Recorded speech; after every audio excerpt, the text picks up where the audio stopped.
अगर आप भी उन्हीं औरतों में से हैं जो सारा दिन काम करती हैं, काम करने के बाद शाम को उनके पैरों में दर्द होता है, वो थक के चूर हो जाती हैं बिल्कुल अपने घर का काम, लेकिन फिर भी घर का काम पूरा नहीं हो पाता है, ना ही वो खुद सेटिस्फाइड हो पाती हैं और ना ही फैमिली उनसे खुश रहती है। तो ये व्लॉग आज का स्पेशली आप सबके लिए है कि आप इसमें जानेंगे कि अपने घर को मेंटेन कैसे रखें, वो भी बिना थके। जैसे कि आपने थंबनेल में देखा होगा कि मैंने इसमें मेंशन किया है कि आप ये घर का सारा काम कर सकते हैं, वो भी बिना थके और बिल्कुल सुकून से और एक बिल्कुल इत्मीनान से। अस्सलाम वालेकुम, welcome back to Ayesha kitchen corner. एक बार फिर से व्लॉग में आप सबका बहुत सारा वेलकम है। तो आज का व्लॉग पूरा देखिएगा बगैर स्किप किए। और सबसे पहले मैं बताना चाहूँगी कि जो भी न्यू हैं, जो आज पहली बार मेरा व्लॉग मेरा चैनल देख रहे हैं, तो उन सबसे बहुत रिक्वेस्ट है कि मेरे चैनल को सब्सक्राइब कर दें, बेल आइकन प्रेस कर दें, जिससे आने वाली मज़ीद और वीडियोज़ आप तक पहुँचे और ऐसे मज़ेदार से टिप्स एंड ट्रिक्स भी आपको मिलती रहे। तो देखें जिस तरह से सुबह का आगाज़ मेरा हुआ है और मैंने सबसे पहले अपना बेड बनाया। अच्छा, और ज़रूरी बात यह है कि अगर आपको ये मैट्रेस जो मैंने अभी बिछाया है, ये मैंने अमेज़ॉन से ऑर्डर किया था। अगर आपको इसका लिंक चाहिए तो आप मुझे कमेंट में लिंक टाइप कर दीजिएगा, मैं आपको वहीं पर प्रोवाइड करवा दूँगी। तो ये मैट्रेस जो है ये बहुत ही ज़बरदस्त सा मैट्रेस होता है, जिनका हमारी तरह कोई सख्त सा या कम बजट का जो गद्दा होता है ना, वो अगर है तो अगर आप इसके ऊपर ये मैट्रेस बिछा देते हैं, ये कंफर्टेबल मैट्रेस होता है। तो इसके बारे में आप डिटेल वगैरह आप अमेज़ॉन पर देख सकते हैं। तो इससे आपके बैक पेन वगैरह में बहुत अच्छा मतलब उससे आपको आराम मिलेगा। और दूसरा ये कि आपका जो गद्दा होता है वो थोड़ा सा ऊंचा भी हो जाता है और थोड़ा मुलायम हो जाता है। ये देखें इस तरीके से इसकी पूरी लुक आती है।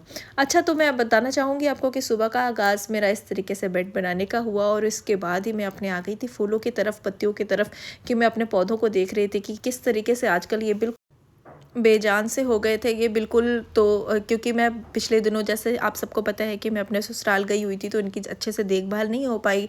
तो इसके बाद ही मैंने माली को भी बुलाया था, कल भैया को बुलाया था, उन्होंने सारी इसकी केयर वगैरह करी है। तो वो भी उन्होंने देखा सारा, तो अभी इसको दवाई वगैरह और खाद सारी प्रोवाइड करी है। तो अब अल्हम्दुलिल्लाह इंशाल्लाह ताला अब ये बिल्कुल ठीक हो जाएंगे। अगर हम पौधे वगैरह अपने घर पर रखते हैं तो आप हमेशा ये ख्याल रखा करें कि उनकी पूरी केयर करा करें, इस तरीके से केयर किया करें जिस तरह से आप घर पर अपने बच्चों की केयर करते हैं। क्योंकि देखिए चीज़ें घर पर लाना बहुत आसान होता है, लेकिन उनकी केयर करना बहुत मुश्किल होता है। तो इन चीज़ों का ज़रा ख्याल रखा करें। अगर मैंने बहुत से घरों में देखा है, लोग पौधे भी रख लेते हैं, शौकी हर चीज़ रख तो लेते हैं घर के अंदर, लेकिन उसकी पूरी केयर नहीं कर पाते। तो अगर आप इन चीज़ों में अगर रखा हुआ है आपने पौधे, तो आज से उसकी केयर वगैरह शुरू कर दें। आप नहीं कर रहे हैं, आप खुद से केयर कर, आप नहीं खुद से आपको नहीं आता है तो आप माली वगैरह बुला लें, वो बस कुछ ही चंद पैसों में आपका केयर कर देते हैं। इतने चंद पैसे तो आजकल लोग अपने खाने पीने में ही उड़ा देते हैं। तो अगर वही चंद पैसे अगर आप माली पे दे देंगे, उनका भी तो रोज़गार है। आपको पता है कि हर इंसान को रोज़गार का ज़रिया बनना चाहिए। अल्लाह ताला ने इरशाद फरमाया है कि अगर जो रोज़ी देंगे वो हमारे ज़रिए से देंगे। ज़रिया देने वाला तो अल्लाह है, लेकिन ज़रिया तो अल्लाह ताला ने हर इंसान को बनाया है, जैसे कि आप सबको पता है। अच्छा, सबसे पहले अब हम आते हैं अपने टॉपिक की तरफ। जो हमारा टॉपिक क्या है कि आज हम बताएंगे आपको कि आप सारा घर का काम करें, वो भी बिना थके हुए, किस तरीके से स्टेप बाय स्टेप मैं आपको बताऊंगी। कि सबसे पहले आप अपने घर की जो काम किया करें उसकी प्री प्लानिंग कर लिया करें। लाइक जैसे कल मुझे क्या करना है, इसकी प्लानिंग आप रात में ही कर लें तो आपके लिए सबसे बेस्ट होगा। जैसे कि अगर जब मैं बिस्तर पर लेटती हूँ सोने के लिए, तो सबसे पहले मैं सुबह की प्लानिंग रात में ही कर लेती हूँ कि मुझे कल क्या बनाना है, क्या पकाना है, किस तरीके से कोई सफाई करनी है। अच्छा, दूसरा स्टेप ये होता है कि आप सफाई का एक स्पेसिफिक एरिया एक दिन में एक चुना करें। लाइक जैसे अगर आपको किचन की सफाई करनी है तो आप एक दिन में एक चुनें। जैसे कि कल मुझे किचन के कैबिनेट साफ़ करने हैं, तो आप वो रात को ही अपना प्रिपेयर कर लें और रात ही चुन लें। दूसरा, अगर आपको कपड़े धोने हैं तो आप रात ही ये चीज़ों की तैयारी कर लें कि कल मुझे किसी भी हाल में कपड़े धोने हैं, ठीक है, तो आप उसको कर लें। लाइक एक साथ दो काम ना करें कि आपने आज कैबिनेट भी साफ़ कर लिया, आपने आज कपड़े भी धो लिए। तो ये चीज़ों का अगर करेंगे तो आप थक जाएंगे और काम भी हो सकता है शायद पूरी तरह से अच्छा ना हो। तीसरा स्टेप ये है आपके लिए, जो कि बहुत ही इंपॉर्टेंट स्टेप ये है कि आप हर चीज़ पर क्वालिटी दिया करें। लाइक जैसे कि अपने किचन पर ज़्यादा बर्डन ना दें। अगर आप किचन में काम कर रही हैं तो साथ ही साथ आप बर्तन है या किचन है, आप उसको साथ ही साथ आप क्लीन कर लें। मतलब शेल्फ है तो उसको साथ ही साथ आप क्लीन कर लें। थोड़े थोड़े बर्तनों को साफ़ करते रहें, तो इससे आपका जो किचन है वो क्लीन रहेगा और आपको एकदम से बर्डन नहीं पड़ेगा कि आपको पूरा किचन साफ़ करना है। अगर आप खाना बना रही हैं तो खाना बनाने के साथ साथ ही आप उसको किचन को अगर साथ साथ क्लीन भी करती रहेंगी तो आपका, जैसे सपोज़ कि मैंने अगर चावल चढ़ा दिया है तो चावल चढ़ाने की सीटी लगने तक में मैंने अपने बर्तन धो लिए। इस तरीके की मैं बात बता रही हूँ। आटा गूंदा है तो आटा गूंद के मैंने साइड पर रखा है, तो आज जब तक आटा फूल रहा है, जो हम आटे को थोड़ी देर रेस्ट देते हैं 5 to 10 मिनट्स, तो उसमें मैंने किचन साफ, अपनी शेल्फ साफ कर ली। तो इस तरीके से अगर आप करेंगे, कभी आपने खड़े खड़े या अगर आपको कोई काम हो गया, आपने 2 मिनट का 3 मिनट का आपके पास पॉज है, 4 मिनट का पॉज है, तो आप उस पॉज में ही अगर आप अपने कैबिनेट साफ कर लें, थोड़ा थोड़ा करके एक शेल्फ इधर साफ कर ली, एक शेल्फ उधर साफ कर ली, तो इस तरीके से आप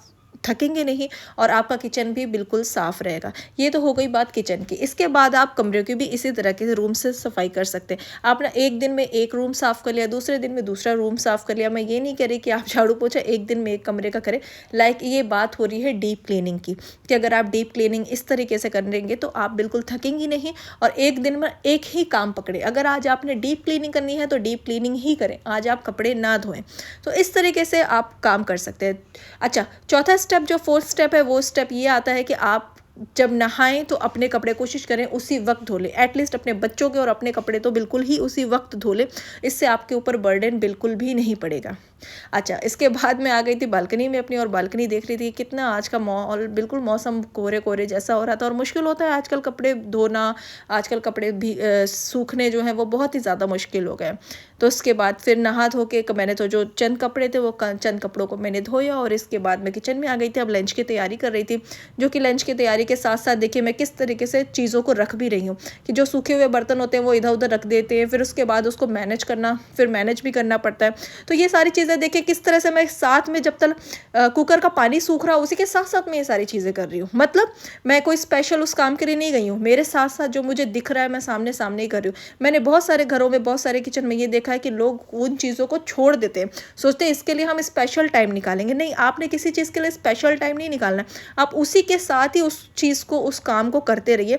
तो इस तरीके से आप थकेंगी नहीं। अगर आप किसी चीज़ के लिए स्पेशल टाइम निकालते, स्पेशल वक्त निकालते, तो उसमें क्या होता है कि आप थक जाती हैं और आपके लिए एक नया काम भी शुरू हो जाता है। अगर आप खाना बनाते हुए अपना किचन साफ़ कर लेंगी तो खाना भी बन जाएगा और किचन भी साफ़ हो जाएगा। तो इस तरीके से आपको ये बहुत ईजी वे में मैं आपको ये ट्रिक्स बता रही हूँ। अच्छा, इसके बाद साथ साथ मैंने लंच तैयार कर लिया था। लंच मैं बहुत सिंपल रखती हूँ, कोशिश किया करें आप भी लंच सिंपल रखा करें, डिनर थोड़ा सा अच्छा रखा करें, क्योंकि लंच ये होता है कि लंच में कोई ज़्यादा होता नहीं है घर पर, तो बच्चे होते हैं, हम होते हैं, तो आपने सिंपल लंच कर लेना है। और उसके बाद तैयारी जो किया करें वो बेसिकली, अगर सर्दियों का जैसे टाइम है तो सर्दियों के लिए मैं आपको टिप ये दे सकती हूँ कि आप सर्दियों में जो सब्ज़ी है वो दिन में ही बना लें और रात की तक की वो चला लिया करें। जैसे कि सपोज़ अगर आपने 2 टाइम, अगर आपकी फैमिली छोटी है तो आप दोनों टाइम एक सब्ज़ी चला लें। अगर आपकी फैमिली बड़ी है तो आप इस तरीके से मैनेजेबल करें कि वो सब्ज़ी या वो सालन या वो खाना आपका दूसरे टाइम भी चल जाए, बस आपको रात को रोटी पकानी हो। आटा गूंदने का जो वक्त होता है, आटा गूंदने की अगर मैं बोलूँ तो आप शाम की चाय के वक्त ही आटा गूंद लिया करें, ये आपके लिए सबसे बेस्ट होगा अगर आपकी बड़ी फैमिली है तो। छोटी फैमिली है तो आपको पता है फिर वो तो 5-10 मिनट लगते हैं आटा गूंदने में, वो तो आपके फटाफट ही हो जाता है। लेकिन मैं ये टिप आपको उसलिए दे रही हूँ जिनके घर में बड़ी फैमिली है, जिनको अभी सर्दियों में बहुत मुश्किल होती है आटा गूंदने में, क्योंकि मुझे पता है ठंडे ठंडे हाथ में फिर ठंडा ठंडा पानी लगता है, तो वो थोड़ा मुश्किल हो जाता है आजकल आटा वगैरह गूंदने में। लेकिन आप इस तरह से अगर इस चीज़ को फॉलो करती हैं तो आपके लिए बहुत आसानी भी हो जाएगा और आपको लगेगा कि आपने बहुत ही प्रोडक्टिव वर्क करा है। जो भी वर्क करें उसे एक दिन पहले से मैनेज कर ले। किसी चीज़ अगर आप भूल जाते हैं तो आप लिख के मैनेज कर ले, फ्रिज पर आप इसको चिपका दे कि आज आपको क्या करना है, आज आपको क्या पकाना है।